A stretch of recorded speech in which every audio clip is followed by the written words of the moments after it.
Hello students, welcome back to Geography Guru channel. Today we are here with the 9th chapter of class 12th Geography International Trade अंतर्राष्ट्रीय व्यापार। इस chapter में हम बात करने वाले हैं अंतर्राष्ट्रीय व्यापार की, हम बात करने वाले हैं अंतर्राष्ट्रीय व्यापार के विभिन्न डायमेंशंस की, उसके विभिन्न पहलू कौन से होते हैं, अंतर्राष्ट्रीय व्यापार क्यों ज़रूरी है, इससे क्या कोई हानि भी होती है, क्या होती है इसकी लिमिटेशंस या डीमेरिट्स क्या हैं, हम बात करेंगे। इंटरनेशनल ट्रेड है वो कैसे किया जाता है, इंपॉर्टेंट पोर्ट्स की बात करेंगे। ये सब कुछ इस चैप्टर में हम पढ़ने वाले हैं। ओके, तो इस चैप्टर में कुल मिलाकर के हमारे 5 एपिसोड होंगे, 5 सेशन होंगे। सबसे पहले हम बात करते हैं व्यापार की कि व्यापार क्या होता है। आप शहर जाते होंगे, शहर जाते हैं, आप घर की ज़रूरत का सामान कहाँ से खरीदते हैं? शॉप से। आप उनको पेमेंट करते हैं और आपको सामान मिलता है। आप सब्ज़ी लाने जाते हो, सब्ज़ी मंडी में जाते हो या रेडी वाले से लेते हो तो आप वहाँ भी सब्जियाँ खरीदते हो। ऐसी अदर सर्विसेज, आपके घर में डीटीएच लगी हुई है तो आप उसकी पेमेंट करते हो या वन टाइम पेमेंट की होगी। सेल फोन, ये सब कुछ क्या है जो आप सेवाएं ले रहे हो पैसे के बदले या वस्तु ले रहे हो पैसे के बदले, ये सभी व्यापार है। यानी जब वस्तुओं या सेवाओं को खरीदा या बेचा जाता है प्रॉफिट के उद्देश्य से तो वो सभी व्यापार कहलाते हैं।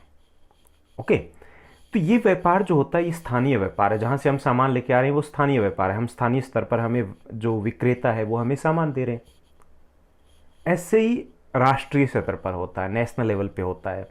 मान लीजिए साउथ इंडिया से मसाले या कुछ सामान है वो नॉर्थ इंडिया आता है, कुछ सामान नॉर्थ इंडिया से साउथ इंडिया जा रहा है, ये पूरे एक देश के अंदर हो रहा है, ये राष्ट्रीय व्यापार है। इसी तरीके से अंतर्राष्ट्रीय व्यापार होता है।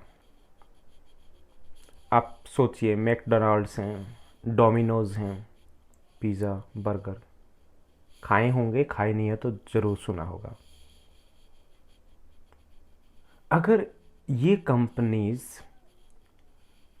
जो मैकडी या डोमिनोज की बात करें, अगर यहाँ नहीं होती तो हम किसी राजू चाट भंडार वाले के पास चाट खा रहे होते। ये यहाँ कैसे आई? ये दूसरे देशों से यहाँ व्यापार के उद्देश्य से आई है और ये अंतर्राष्ट्रीय व्यापार है, इंटरनेशनल ट्रेड है। इंटरनेशनल ट्रेड क्या होता है, कैसे होता है, ये हमारा इस चैप्टर का कंसेप्ट है सारा। आपके सिलेबस का हिस्सा है, इसलिए ज़रूरी है आपके लिए, तो ये चैप्टर बहुत इंपॉर्टेंट है। अगर सिलेबस में ना भी होता तो भी ये एक ऐसा टॉपिक है जो हमारे लिए जानना ज़रूरी है। हम बेसिक कंसेप्ट्स की कई बार बात करते हैं कि बेसिक कंसेप्ट क्लियर होने चाहिए, ये उन बेसिक कंसेप्ट्स में आता है। तो चलिए हम आज के हमारे इस चैप्टर की शुरुआत करते हैं। तो इंटरनेशनल ट्रेड, अंतर्राष्ट्रीय व्यापार, ये हमारा चैप्टर नंबर 9 है, क्लास 12th, इंटरनेशनल ट्रेड, अंतर्राष्ट्रीय व्यापार। सबसे पहले जानना जरूरी है कि ये अंतर्राष्ट्रीय व्यापार क्या होता है। अंतर्राष्ट्रीय व्यापार वो व्यापार होता है जो 2 या 2 से अधिक देशों के बीच में होता है, वो अंतर्राष्ट्रीय व्यापार, यानी कि एक देश की सीमा से बाहर होता है। अगर हमारा व्यापार है वो चाइना के साथ है तो ये इंटरनेशनल ट्रेड है, यूएसए के साथ है इंटरनेशनल ट्रेड है, जर्मनी के साथ है वो इंटरनेशनल ट्रेड है, तो ये अंतर्राष्ट्रीय व्यापार है। ये 2 देशों के साथ कम से कम या उससे अधिक हो तो उसे हम अंतर्राष्ट्रीय व्यापार कहेंगे। यानी अंतर्राष्ट्रीय व्यापार है विभिन्न राष्ट्रों के मध्य राष्ट्रीय सीमाओं के आर पार वस्तुओं और सेवाओं के आदान प्रदान को कहते हैं। वस्तुएं और सेवाएं दोनों चीज़ें इसमें शामिल होती है, जो नहीं कि सिर्फ वस्तुएं ही खरीदी जाए। दूसरे देशों से काफ़ी सारे प्रोडक्ट हमारे यहाँ पे आते हैं, सेवाएं भी हम लेते भी हैं, देते भी हैं। जैसे हमने या आपने 10th क्लास में ग्लोबलाइजेशन में पढ़ा था, बहुत सारी एमएनसीज है, मल्टीनेशनल कंपनीज हैं, उनके कॉल सेंटर इंडिया में है, नोएडा, बेंगलोर, दिल्ली एनसीआर, गुड़गांव। तो ये क्या सेवाएं दे रहे हैं। तो जब 2 देशों के मध्य होने वाले व्यापार को हम अंतर्राष्ट्रीय व्यापार कहते हैं। यानी जब 2 देशों के मध्य वस्तुओं या सेवाओं का आदान प्रदान होता है, आयात निर्यात होता है, तो उसे हम अंतर्राष्ट्रीय व्यापार कहते हैं। अंतर्राष्ट्रीय व्यापार है, इसकी आवश्यकताएं होती है। आवश्यकताएं क्यों होती है? इसकी आवश्यकताएं ये होती है कि हमें कुछ ऐसी वस्तुओं की आवश्यकता होती है, ऐसी सेवाओं की आवश्यकता होती है जिन्हें हम या तो खुद अपने देश में प्रोड्यूस नहीं कर पा रहे हैं या फिर हम उन देशों से की अपेक्षा अधिक मूल्य पर उत्पादित कर पा रहे हैं और वो हमें बाहर से सस्ती मिल रही है, तो इसलिए अंतर्राष्ट्रीय व्यापार होता है। जैसे काफ़ी सारे प्रोडक्ट्स हैं, जो प्राकृतिक प्रोडक्ट की बात करें, हम क्रॉप्स की बात करें, तो जलवायु के ऊपर निर्भर करते हैं। जुड़ने की वो जो यूरोप में हो रहा है वो हमारे यहाँ पे हो रहा हो, हमारे यहाँ पे हो रहा हो वो यूरोप में हो रहा हो, आवश्यक नहीं है। ऐसे ही कुछ प्रोडक्ट्स हैं जो बाहर हमें सस्ते में अगर उपलब्ध हो रहे हैं, बेटर क्वालिटी के हैं, तो बाहर से मंगवाए जाते हैं उस देश में उनकी आवश्यकताओं के अनुसार। तो ये अंतर्राष्ट्रीय व्यापार के आधार होते हैं। तो एक चीज़ क्लियर हो गई होगी कि अंतर्राष्ट्रीय व्यापार क्या है। दो देशों के मध्य होने वाले व्यापार को अंतर्राष्ट्रीय व्यापार कहते हैं। अंतर्राष्ट्रीय व्यापार में वस्तुओं और सेवाओं का आदान प्रदान होता है। अब हम बात करते हैं अंतर्राष्ट्रीय व्यापार है वो क्यों आवश्यक है, क्यों जरूरी है, उसके लाभ क्या हैं। अंतर्राष्ट्रीय व्यापार है उसके कई लाभ हैं, इसलिए अंतर्राष्ट्रीय व्यापार है वो अस्तित्व में है। सबसे पहले तो उत्पादन में वृद्धि के लिए विश्व का प्रत्येक देश उन वस्तुओं का विदेशों को निर्यात करता है जिन्हें वह अन्य देशों की तुलना में कम लागत में तैयार कर पाता है। निर्यातक देश निर्यात में वृद्धि कर उस वस्तु के उत्पादन में विशिष्टीकरण प्राप्त करने की कोशिश करते हैं और उत्पादन बढ़ाने की कोशिश करते हैं। यानी देश किन वस्तुओं का उत्पादन कर रहा है, उन वस्तुओं का जिनकी डिमांड अधिक है, उन वस्तुओं का जो उस देश में अधिक आसानी से कम मूल्य पर पैदा की जा रही है या दशाएं अनुकूल है। अब जब उसकी मांग और बढ़ेगी तो उत्पादन बढ़ता है। तो पहला लाभ ये है क्योंकि वस्तु की मांग है उसके ऊपर उत्पादन निर्भर करता है, तो उत्पादन वृद्धि करने में अंतर्राष्ट्रीय व्यापार वो सहायक है। अगर अंतर्राष्ट्रीय व्यापार नहीं होगा तो उस वस्तु की मांग नहीं रहेगी, मांग नहीं रहेगी तो उसका उत्पादन है वो नहीं बढ़ पाएगा। तो उत्पादन में वृद्धि करने में सहायक है, उत्पादन बढ़ाने में सहायक है अंतर्राष्ट्रीय व्यापार। दूसरा जो लाभ है कि ये राष्ट्रीय आय में वृद्धि होती है। हम निर्यात करते हैं, निर्यात से आय प्राप्त होती है, आय से राष्ट्रीय आय में वृद्धि होती है, राष्ट्र का विकास होता है, विदेशी मुद्रा भंडार है वो भरे रहते हैं। तो दूसरा लाभ ये है कि देश की आय है, राष्ट्रीय आय है, नेशनल इनकम है, उसमें बढ़ोतरी होती है। तीसरा जो लाभ है अतिरिक्त का निर्गम, यानी किसी भी देश की आंतरिक आवश्यकता से अधिक अगर उत्पादित वस्तुएं हैं उनको हम विदेशों को निर्यात कर देते हैं और विदेशी पूंजी प्राप्त हो रही है वो अलग, यानी हमें अतिरिक्त जो भी हमारे पास है उसका हम निर्यात करके लाभ कमा पाते हैं अंतर्राष्ट्रीय व्यापार से। अदरवाइज क्या होता, जैसे पुराने समय की बात करें, हम इतिहास की बात करें, तो कई बार ऐसा होता था कि उत्पादन अधिक हो गया, उन वस्तुओं की कीमतें गिर जाती थी और किसानों को या फिर जो प्रोड्यूसर्स थे उनको बहुत लॉस होता था। अब ऐसा नहीं है अंतर्राष्ट्रीय व्यापार के कारण। तो अतिरिक्त जो उत्पादन होता है किसी भी देश का उसको हम निर्यात कर पाते हैं और निर्यात के साथ साथ हम लाभ भी कमा पाते हैं। इसके अलावा चौथा जो फोर्थ लाभ है, संसाधनों का ठीक से प्रबंधन हो पाता है। अंतर्राष्ट्रीय व्यापार द्वारा तुलनात्मक लाभ की दृष्टि से संसाधनों का उपयोग कर लिया जाता है, यानी कि किसी देश में कोई संसाधन है वो उपलब्ध नहीं है, वो संसाधन दूसरे देश में है, उस रिसोर्स को ठीक से उपयोग हो पाता है क्योंकि जहां आवश्यकता होती है वहां पर वो निर्यात या आयात किया जाता है। जो देश जिसको आवश्यकता वो आयात करता है, जिस देश के पास वो अतिरिक्त उत्पादन है वो निर्यात करता है। तो इसलिए संसाधनों का ठीक से प्रबंधन भी हो पाता है विश्व के, वर्ल्ड के डेवलपमेंट या विकास के लिए। तो ये भी एक लाभ है, ये प्रमुख लाभ है कि ये क्या क्या हमें प्राप्त होता है अंतर्राष्ट्रीय व्यापार से। इसके अलावा कुछ और लाभ भी हैं, जैसे श्रम का विभाजन या विशिष्टीकरण के लाभ मिलते हैं। श्रम का विभाजन की काफ़ी सारे लोगों को रोजगार मिलता है, काफ़ी सारे लोग हैं जो अलग अलग कार्यों में लगते हैं और इससे रोजगार में बढ़ोतरी होती है क्योंकि उत्पादन, वस्तु की मांग बढ़ती है, उत्पादन बढ़ाना होता है, लोगों की आवश्यकता होती है, श्रम की आवश्यकता होती है। विशिष्टीकरण के लाभ मिलते हैं, अगर किसी देश में किसी स्पेशलाइज्ड वस्तु का उत्पादन हो रहा है तो उसको लाभ मिलता है, उसका उत्पादन और बढ़ता है। जो सिक्स्थ है इसका लाभ, अंतर्राष्ट्रीय व्यापार क्यों आवश्यक है, ये है कि इससे अंतर्राष्ट्रीय बाजार का भी विस्तार होता है। यानी कोई वस्तु है हम बहुत अच्छी बना रहे हैं अपने देश में, कहाँ बेच पा रहे हैं, अपने देश में सिर्फ, लेकिन अगर अंतर्राष्ट्रीय व्यापार होता है तो मार्केट है वो और ज़्यादा मिलती है। उसी वस्तु की डिमांड यूरोप में हो सकती है, नॉर्थ अमेरिका में, साउथ अमेरिका में, अफ्रीका में, कहीं पर भी हो सकती है। तो बड़ा बाजार वो उपलब्ध करवाता है अंतर्राष्ट्रीय बाजार, जो अंतर्राष्ट्रीय व्यापार है। इसके अलावा बृहत स्तर पर उत्पादन, अगर बड़े पैमाने पे हमें उत्पादन करना है, वो उत्पादन संभव हो पाता है अंतर्राष्ट्रीय व्यापार के कारण, क्योंकि अंतर्राष्ट्रीय व्यापार है उसके कारण उस वस्तु की मांग बढ़ती है, अधिक अच्छी बेहतर कीमत मिल पाती है और इसलिए उत्पादन और बड़े पैमाने पर संभव हो पाता है। वस्तुओं और सेवाओं की उपलब्धता,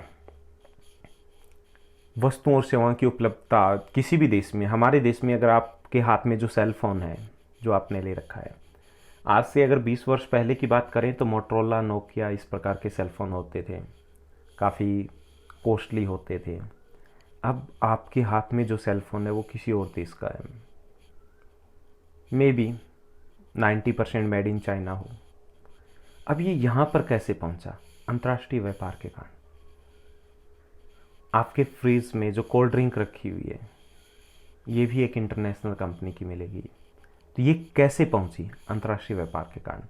तो ये जो सेवाएं हैं या वस्तुएं हैं वो हमें अधिक मात्रा में, अधिक आसानी से और बेहतर सेवाएं हैं वो मिल पाती हैं अंतर्राष्ट्रीय व्यापार के कारण। अगर अंतर्राष्ट्रीय व्यापार संभव नहीं होता तो शायद वो सेवाएं हमें उपलब्ध नहीं हो पाती। कितनी ही मल्टीनेशनल कंपनीज है जो हमारे देश के साथ व्यापार कर रही है, हमारे देश की मल्टीनेशनल कंपनीज है जो पूरे विश्व में फैली हुई है, तो वो सेवाएं कहाँ कैसे पहुंची? अंतर्राष्ट्रीय व्यापार के कारण पहुंच पाई है। इसी तरीके से वस्तुओं के मूल्यों में समानता की अगर हम बात करें तो वो भी संभव हो पाती है अंतर्राष्ट्रीय व्यापार के कारण।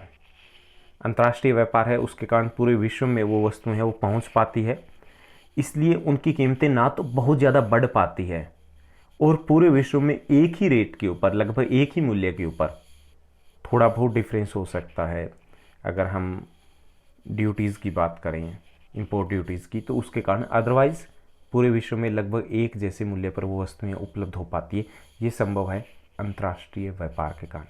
इसके अलावा और भी अगर हम सामाजिक लाभ की बात करें, इससे एक दूसरे की संस्कृति को जानने का मौका मिलता है हमें, भाषा का प्रचार प्रसार होता है, धार्मिक मान्यताओं, परंपराओं, रीति रिवाजें हैं उनको जानने का मौका मिलता है अंतर्राष्ट्रीय व्यापार के कारण।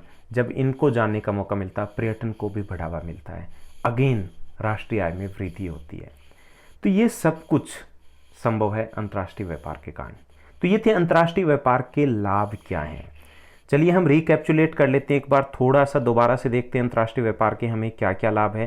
पहला, ये उत्पादन में वृद्धि होती है क्योंकि मांग बढ़ती है।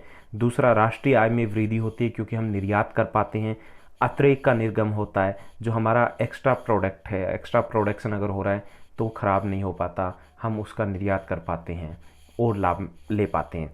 इसके अलावा संसाधनों का वितरण असमान रूप से है पूरे विश्व में, तो संसाधनों का सही से प्रबंधन हो पाता है अंतर्राष्ट्रीय व्यापार के कारण। जहां आवश्यकता है वहां पर ये निर्यात किया जाता है, वो देश आयात करते हैं।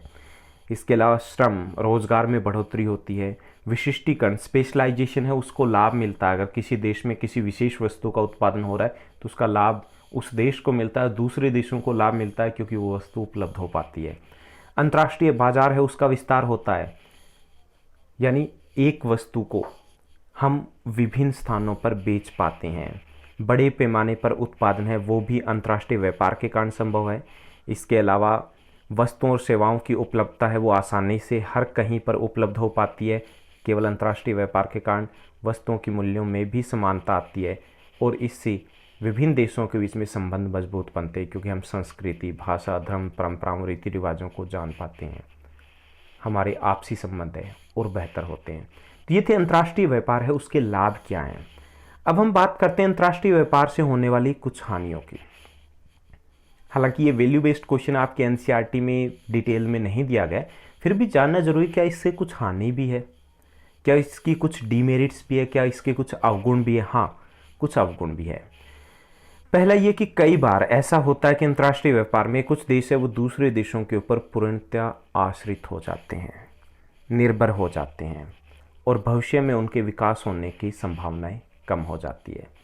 दूसरा, विकास के वितरण में असमानता आ जाती है। कई बार जो विकसित देश हैं अपने अंतर्राष्ट्रीय व्यापार है, इंटरनेशनल ट्रेड है, उसको बढ़ावा देते हैं, वो धनवान हो जाते हैं, आगे निकल जाते हैं उस रेस में, और पिछड़े हुए देश है वो पीछे रह जाते हैं। इसके अलावा शोषण और व्यापारिक प्रतिद्वंद्विता के कारण युद्ध की आशंका बनी रहती है। अगर हम फर्स्ट वर्ल्ड वॉर की बात करें, सेकेंड वर्ल्ड वॉर की बात करें, किस कारण हुआ? साम्राज्यवाद, उपनिवेशवाद का प्रसार चाहते थे वो देश। उपनिवेश उनको क्यों चाहिए था? व्यापार के विस्तार के लिए। और ये आपसी जो शत्रुता होती है, आपसी जो दुश्मनी होती है, प्रतिद्वंद्विता जो होती है, वो व्यापार के कारण होती है विभिन्न देशों में, और युद्ध की संभावना बनी रहती है कई बार। इसके अलावा पर्यावरण है, उसको भी ये प्रभावित करता है, क्योंकि अधिक उत्पादन के लिए हम संसाधनों का अधिक उपयोग करते हैं, इससे पर्यावरण पर दुष्प्रभाव पड़ता है। प्राकृतिक संसाधन है, उनका उत्पादन और उपभोग है वो बढ़ जाता है। असमाप्य संसाधन, जो अनवीनीकरण योग्य संसाधन, उनके ऊपर दबाव बढ़ जाता है। संसाधनों का इतनी तेजी से दोहन होने लगता है कि उनकी पुनः पूर्ति नहीं हो सकती। तो ये पर्यावरण के लिए भी अनुकूल नहीं है। ज़्यादा से ज़्यादा लाभ कमाने का एक जो जुनून पैदा होता है विभिन्न देशों के बीच में, उसमें संसाधन है उनकी बलि चढ़ती है, जो किसी भी दृष्टि से पर्यावरण के लिए अच्छा नहीं है। इसके अलावा समुद्री संसाधन है, उनके ऊपर भी दबाव बढ़ता है। वन है, उनके ऊपर दबाव बढ़ता है, वो तेज़ी से कम होते जाते हैं, वास्तव में हो भी रहे हैं। जब से अंतर्राष्ट्रीय व्यापार है उसमें बढ़ोतरी हुई है, तो इस प्रकार के प्राकृतिक संसाधन, उनके ऊपर भी दबाव बढ़ा है। प्रदूषण की बात करें हम, अलग अलग टाइप के जो पॉल्यूशन है, चाहे वो वाटर पॉल्यूशन की बात करें, एयर पॉल्यूशन की बात करें, हम पॉल्यूशंस बढ़े हैं।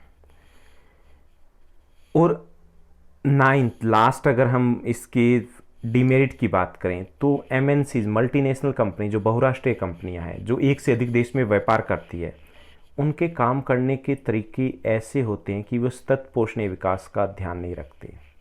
सतत पोषणीय विकास मतलब आने वाली पीढ़ी को ध्यान में रख करके किया जाने वाला विकास, या पर्यावरण को ध्यान में रख करके किया जाने वाला सबका एक समान विकास।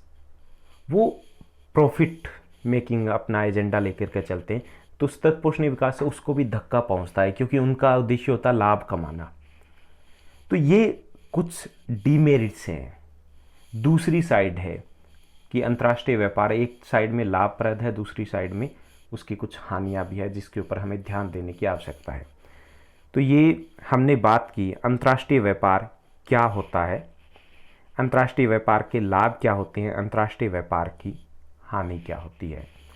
अब हम बात करेंगे अंतर्राष्ट्रीय व्यापार, इंटरनेशनल ट्रेड है, उसका इतिहास कैसे रहा, कैसे इसकी शुरुआत हुई थी, कब से शुरुआत हुई थी।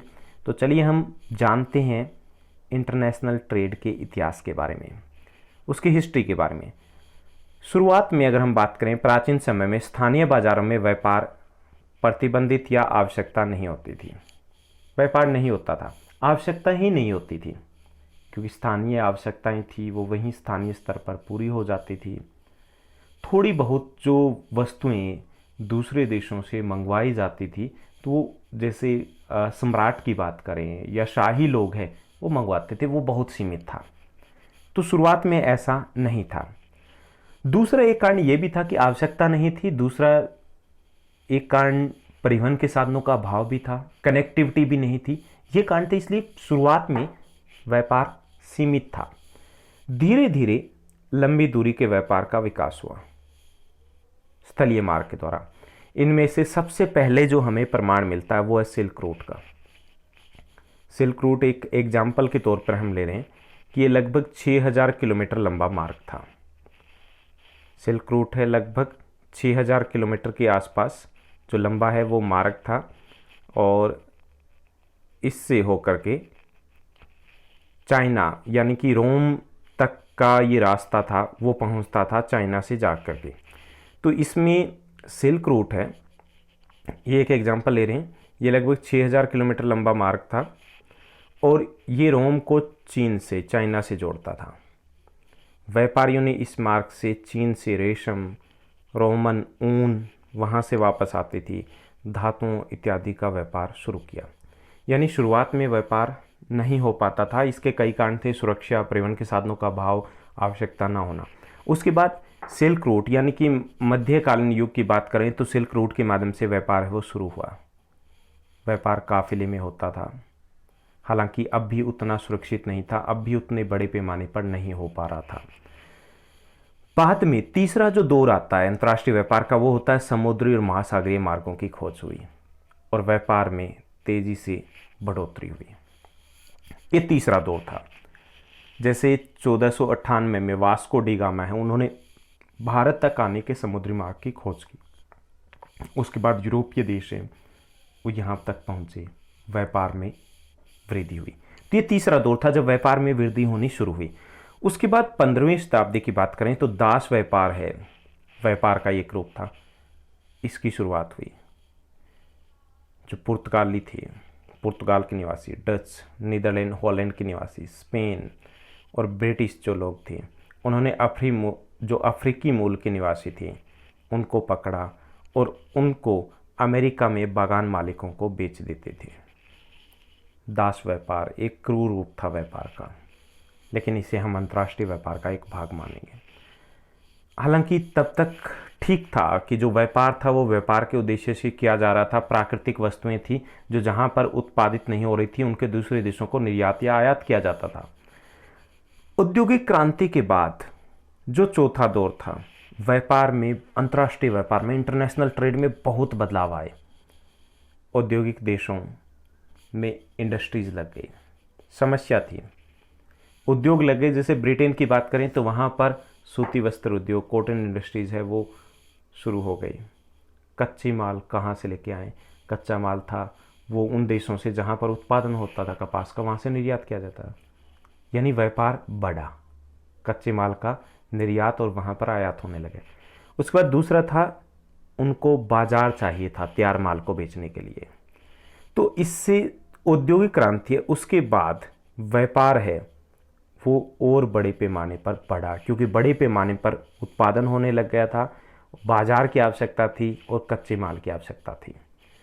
तो ये व्यापार की जो अंतर्राष्ट्रीय इंटरनेशनल व्यापार है उसकी कहानी रही है कि कैसे वो आगे बढ़ा है। अभी की अगर हम बात करें तो अभी एक नया स्वरूप सामने आया है और वो नया स्वरूप है अंतर्राष्ट्रीय व्यापार में, वो लेके हैं मल्टीनेशनल कंपनीज। अभी अंतर्राष्ट्रीय व्यापार है उसमें बहुराष्ट्रीय कंपनियों के कारण सभी देश हैं वो एक दूसरे से जुड़ गए हैं। हम ग्लोबल वर्ल्ड की तरह हो गए, ऐसे लगता है कि पूरा विश्व एक गांव की तरह हो गया। अमेरिका का कोई भी सामान प्रोडक्ट है वो हमारे यहाँ पे उपलब्ध है, चाइना का हमारे यहाँ पे उपलब्ध है, हमारा प्रोडक्ट है वहाँ उपलब्ध है। तो ये था अंतर्राष्ट्रीय व्यापार का इतिहास, आपको बताना है कैसे शुरुआत हुई जब व्यापार नहीं था। दूसरा चरण था सिल्क रोड, तीसरा चरण था समुद्री रास्ते, चौथा चरण था औद्योगिक क्रांति, पांचवा चरण है मल्टीनेशनल कंपनीज या फिर वैश्वीकरण या ग्लोबलाइजेशन, जिसके बारे में आप पहले पढ़ चुके हो। तो ये था अंतर्राष्ट्रीय व्यापार है, उसका इतिहास क्या रहा। अब हम बात करते हैं अंतर्राष्ट्रीय व्यापार है वो क्यों आवश्यक है। लाभ की बात की हमने, हानि की बात की हमने, लेकिन क्यों जरूरी है, क्या यह आवश्यक है? यह अंतर्राष्ट्रीय व्यापार है किन आधार पे होता है, कौन से कारण हैं जो इसको संभव बनाते हैं? बहुत इंपॉर्टेंट क्वेश्चन है ये आपके एग्जाम पॉइंट ऑफ व्यू से। तो चलिए हम देखते हैं कि कौन कौन से आधार हैं जिसके कारण अंतर्राष्ट्रीय व्यापार है वो आवश्यक हो जाता है। तो इसमें हम पहला जो आधार है वो राष्ट्रीय संसाधनों में अंतर है। संसाधन, रिसोर्सेज क्या होते हैं? वो सभी वस्तुएं जो हमारी आवश्यकताओं को पूरा करती है, वो सभी वस्तुएं जो हमारे काम आती है, संसाधन है। तो ये संसाधन है, ये पूरी दुनिया में असमान रूप से वितरित है, यानी सब जगह नहीं मिलते हैं, सब जगह एक समान रूप से नहीं है। अब कहीं पर अधिक है, कहीं पर कम है। तो ये व्यापार को, चाहे भूवैज्ञानिक खनिज संसाधन है, तो ये जो राष्ट्रीय संसाधनों में अंतर है वो किसी कारण से, या तो भूवैज्ञानिक संरचना के कारण है, या खनिज संसाधनों के कारण है, या जलवायु अलग अलग है उसके कारण है। इसलिए वो संसाधन की बात करें हम, किसी प्रकार के संसाधन की, तो वो अंतर पाया जाता है। ये व्यापार को जन्म देता है। जहाँ पर अधिक है वहाँ से निर्यात होता है, जहाँ पे कम है, मांग है, वहाँ पे आयात होता है। तो आयात निर्यात को जन्म दिया जाता है राष्ट्रीय संसाधनों में अंतर के कारण या असमान वितरण के कारण। दूसरा जो कारक है, फैक्टर जो है, अंतर्राष्ट्रीय व्यापार को संभव बनाता है, जो उसका आधार है, वो है भूवैज्ञानिक संरचना। भूवैज्ञानिक संरचना मतलब ऊंचावच भूमि के अलग अलग प्रकार, कहीं पर्वतीय भाग, कहीं पे पठारी भाग, कहीं पे मैदानी भाग, मरुस्थलीय भाग, तटीय भाग, अलग अलग प्रकार की भू संरचना है। ये भी व्यापार को बढ़ावा देते हैं। जैसे जो मैदानी भाग है वो उपजाऊ होते हैं, कृषि को बढ़ावा देते हैं। पहाड़ी भाग है वो पर्यटन को बढ़ावा देते हैं। जो तटीय भाग है वो व्यापार को बढ़ावा देते हैं। अन्य प्रकार की फसलों के लिए अन्य प्रकार की जलवायु होती है, वहाँ पर अन्य वस्तुओं का उत्पादन होता है।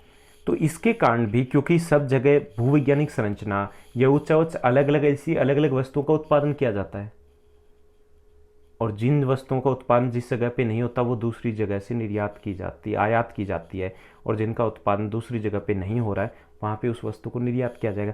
तो भूवैज्ञानिक संरचना या उच्चावच में भिन्नता के कारण भी व्यापार है वो आवश्यक है, जो एक आधार बनता है। तीसरा कारण है खनिज संसाधन। खनिज संसाधन औद्योगिक विकास के लिए, देश के विकास के लिए, अंतर्राष्ट्रीय विकास के लिए, सामाजिक विकास के लिए, आर्थिक विकास के लिए बहुत आवश्यक है। खनिज एक समान रूप से वितरित नहीं है। कुछ देशों में खनिज है वो अधिक मात्रा में पाया जाता है, यानी कि वो समृद्ध है, और जहाँ समृद्ध हैं यानी वहाँ पे उत्पादन हो रहा है, ये व्यापार को आगे बढ़ाता है, यानी उसका निर्यात किया जाता है। दूसरे देशों को अपने विकास के लिए आयात करना होता है। जैसे हमारा जो लोहा इस्पात है उत्पादन अधिक हो रहा है, जापान को, जर्मनी को हम निर्यात करें क्योंकि हमारे यहाँ पे उत्पादन है। तो खनिजों का असमान वितरण भी अंतर्राष्ट्रीय व्यापार का आधार है, क्योंकि विकास के लिए खनिज आवश्यक है और इसका वितरण असमान रूप से है। जैसे हम पेट्रोलियम की बात करें, हम पेट्रोल डीजल की बात करें, हम खनिज तेल की बात करें, आवश्यक है, हमें ज़रूरी है, और हम कहाँ से, जो अरेबिक कंट्रीज़ है, अरब के देश हैं, वहाँ से मंगवा रहे हैं, आयात कर रहे हैं, तो ये इससे अंतर्राष्ट्रीय व्यापार हुआ ना। तो ये खनिजों का असमान वितरण भी अंतर्राष्ट्रीय व्यापार का आधार है। उसके बाद चौथा जो आधार है, फोर्थ जो है, वो जलवायु, क्लाइमेट। पूरे विश्व में, विश्व की छोड़िए, अगर हम भारत की बात करें तो भी जलवायु एक समान नहीं है, अंतर है, डिफरेंस है। कहने को मानसूनी जलवायु, लेकिन बहुत अंतर है। पूरे विश्व की बात करें तो बहुत बड़े पैमाने पर अंतर आ जाता है। अब इसके कारण, जलवायु में अंतर के कारण जो वनस्पति है या जीव है वो अलग अलग पाए जाएंगे, उत्पादन है या मांग है वो अलग अलग होगी। जैसे ठंडे क्षेत्र है वहाँ पर ऊन का उत्पादन और मांग अधिक होती है। उसी तरीके से उष्ण कटिबंधीय देश है, वहाँ पर कोको, रबर और केले हैं, उनका उत्पादन अधिक होता है। तो उत्पादन में, फसलों के वितरण में अंतर आ जाता है, और जहाँ पर जिस वस्तु का अधिक उत्पादन होता है वो निर्यात की जाती है, जिस वस्तु की कमी होती है वो आयात की जाती है। तो जलवायु में अंतर के कारण भी जो उत्पादन है उन प्रोडक्ट्स में भी अंतर आता है, और जो व्यापार को, अंतर्राष्ट्रीय व्यापार को, इंटरनेशनल ट्रेड को बढ़ावा देता है, और ये एक आधार बनता है। इसके अलावा पांचवा जो कारण है वो है जनसंख्या। जनसंख्या के कारण भी अंतर्राष्ट्रीय व्यापार है वो संभव हो पाया है। जैसे जनसंख्या का आकार, उसका वितरण, उसकी विविधता, ये व्यापार को प्रभावित करते हैं। जहाँ जनसंख्या अधिक है वहाँ पर मांग अधिक होगी। अगर उत्पादन अधिक है वहाँ पर, फिर भी खपत भी अधिक होगी, वहाँ पर उपभोग अधिक होगा। अंतर्राष्ट्रीय व्यापार के लिए हो सकता ना बच पाए, और हो सकता आयात करना पड़े। दूसरा, कुछ ऐसे देश होते हैं जहाँ की जनसंख्या कम होती है लेकिन उत्पादन अधिक होता है, उनके पास अतिरिक्त प्रोडक्शन होता है, एक्स्ट्रा प्रोडक्ट वो प्रोड्यूस कर पाते हैं। ऑस्ट्रेलिया की बात करें, वहाँ पे गेहूं का उत्पादन होता है और उसका वो निर्यात करते हैं। हमारे तुलना में, हमारे देश की तुलना में कम उत्पादन हो रहा है, लेकिन वो निर्यात कर पा रहे हैं क्योंकि जनसंख्या कम है। हमारे यहाँ पे अधिक उत्पादन हो रहा है लेकिन हम उतना अधिक निर्यात नहीं कर पाते क्योंकि हमारी जनसंख्या अधिक है। तो जनसंख्या है वो भी प्रभावित करती है वस्तु के निर्यात है। दूसरा ये है कि जनसंख्या है, अधिक जनसंख्या मतलब अधिक मांग, बड़ा बाजार, इसके कारण भी अंतर्राष्ट्रीय व्यापार है उसमें बढ़ोतरी होती है। हमारा देश, चाइना, इन दोनों देशों में विश्व की लगभग 38% पॉपुलेशन रह रही है, एक बड़ा बाजार है। इसलिए एमएनसीज, अगर हम यूरोप के एमएनसीज की बात करें, नॉर्थ अमेरिका के एमएनसीज की बात करें, वो भाग के आते हैं इस साइड में, क्योंकि हम बाजार हैं, मांग है यहाँ पे वस्तुओं की। तो जनसंख्या है वो भी अंतर्राष्ट्रीय व्यापार का एक आधार है। इसके अलावा सांस्कृतिक कारक हैं, वो भी अंतर्राष्ट्रीय व्यापार को बढ़ावा देते हैं। सांस्कृतिक कारक कला और शिल्प के विशिष्ट रूप से कुछ संस्कृतियों में विकसित होते हैं और ये व्यापार को जन्म देते हैं। जैसे कि सांस्कृतिक तौर पर करें तो विशिष्ट प्रकार का जो अलग विभिन्न भाग हैं, देश हैं, वो किसी न किसी कला में पारंगत होते हैं। जैसे चीन के चीनी मिट्टी के बर्तन हैं, ब्रक्स हैं, ईरान के कालीन हैं, इंडोनेशिया की हम बुटीक कपड़ों की बात करें, या हमारे देश में हम देखें कश्मीर में कश्मीरी जो शॉल हैं, डिमांड अधिक होती है क्योंकि वहाँ के लोग ही उनको उस तरीके से तैयार कर पाते हैं। तो ये भी व्यापार को बढ़ावा देते हैं, अंतर्राष्ट्रीय व्यापार को। ये सांस्कृतिक कारक में हम इनको लेंगे। इसके अलावा जो 7वां है वो आर्थिक विकास के चरण है, वो भी अंतर्राष्ट्रीय व्यापार का आधार है। औद्योगिक राष्ट्र है वो निर्यात मशीनरी, तैयार उत्पाद, खाद्यान्न, कच्चे माल, इनका आयात करते हैं। वो निर्यात करते हैं मशीनरी का और तैयार उत्पाद का, और खाद्यान्न और कच्चे माल का करते हैं वो आयात। अब आर्थिक विकास के चरण में देखें, जो देश विकसित नहीं है, कम विकसित है, औद्योगिक विकास नहीं हो पाया, वो कच्चे माल का निर्यात करते हैं और आयात करते हैं तैयार माल का। विकसित देश है वो तैयार माल का निर्यात करते हैं, कच्चे माल का आयात करते हैं। तो विकास के विभिन्न चरणों में पूरे विश्व के देश है, इसके कारण भी अंतर्राष्ट्रीय व्यापार है वो आवश्यक हो जाता है, जरूरी हो जाता है, या इसी कारण अंतर्राष्ट्रीय व्यापार हो पाता है। 8th जो इसका कारण है, अंतर्राष्ट्रीय व्यापार का आधार है, वो है विदेशी निवेश, फॉरेन इन्वेस्टमेंट। विदेशी निवेश है उसकी अधिकता विकासशील देशों में पूंजी की, अधिकांश जो देश है विकासशील देश, वहाँ पे पूंजी की कमी होती है, विकसित देशों में पूंजी की कमी होती है, जबकि जो विकसित देश हैं वहाँ पर पूंजी आसानी से उपलब्ध होती है। इसलिए वो, जैसे हम बागानी कृषि की बात करते हैं, हम प्लांटेशन फार्मिंग की बात करते हैं, तो उसको उन्होंने बढ़ावा दिया विकासशील देशों में। वहाँ पे वो उत्पादन करवाते हैं किन वस्तुओं का, जिनकी वहाँ पर डिमांड है विकसित देशों में। तो विदेशी निवेश है ये भी कई बार निवेश के द्वारा भी किसी वस्तु के उत्पादन को बढ़ाते हैं और फिर अंतर्राष्ट्रीय व्यापार को संभव बनाते हैं।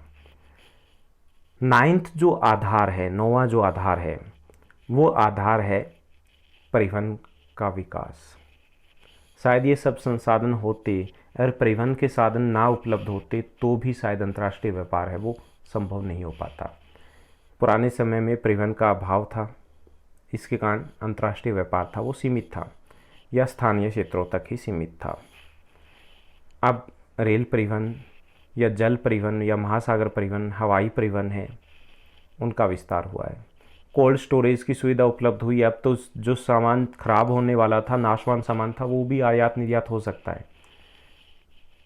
संरक्षण की बात करें, सुरक्षा की बात करें, वो बेहतर हुई है। इसके कारण भी व्यापार है वो तेज़ी से फैला है।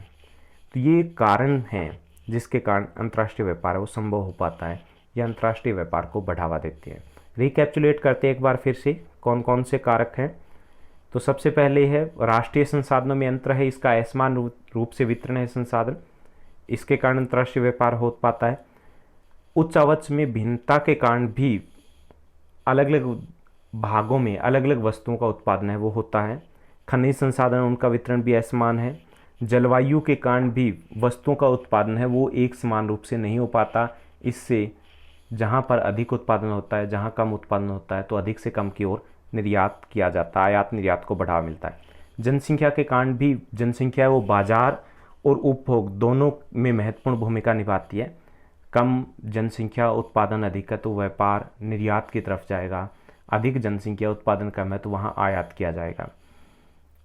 सांस्कृतिक कारक, कुछ देश, कुछ विभिन्न जो भाग हैं विश्व के, वो विशिष्ट कला में पारंगत होते हैं, विशिष्ट वस्तुओं का उत्पादन करते हैं और ये अंतर्राष्ट्रीय व्यापार का आधार होते हैं। आर्थिक विकास के विभिन्न चरण, कुछ देश विकसित हैं जहाँ पर तैयार माल है उसका निर्यात किया जाता है और कच्चे माल का आयात किया जाता है। अविकसित देश हैं वो तैयार माल का आयात करते हैं, कच्चे माल है वो निर्यात करते हैं। इसके कारण भी अंतर्राष्ट्रीय व्यापार आवश्यक हो जाता है। विदेशी निवेश के कारण भी अंतर्राष्ट्रीय व्यापार को बढ़ावा मिलता है क्योंकि उन वस्तुओं का उत्पादन उन देशों में करवाया जाता है जिनकी मांग होती है, और परिवहन का साधन, ये भी धुरी है अंतर्राष्ट्रीय व्यापार की। अगर सब कुछ होता और परिवहन के साधन उपलब्ध नहीं हो पाते तो शायद अंतर्राष्ट्रीय व्यापार इतने बड़े पैमाने पर नहीं हो पाता। तो आज का हमारा सेशन थोड़ा सा लंबा रहा है क्योंकि इम्पोर्टेंट टॉपिक्स हमें डिस्कस करने थे। हमने डिस्कस किया अंतर्राष्ट्रीय व्यापार क्या है, हमने बात की अंतर्राष्ट्रीय व्यापार के लाभ क्या हैं, गुण क्या हैं, उनकी कमियां या हानियां क्या है, और फिर हमने बात की अंतर्राष्ट्रीय व्यापार के आधार क्या है, क्यों किया जाता है। तो आज के इस सेशन में बस इतना ही। नेक्स्ट सेशन में हम कुछ और टॉपिक्स लेकर के आएंगे जो इंटरनेशनल ट्रेड से जुड़े होंगे। वो सेशन थोड़े छोटे रहेंगे। तो तब तक के लिए टेक केयर, बाय बाय।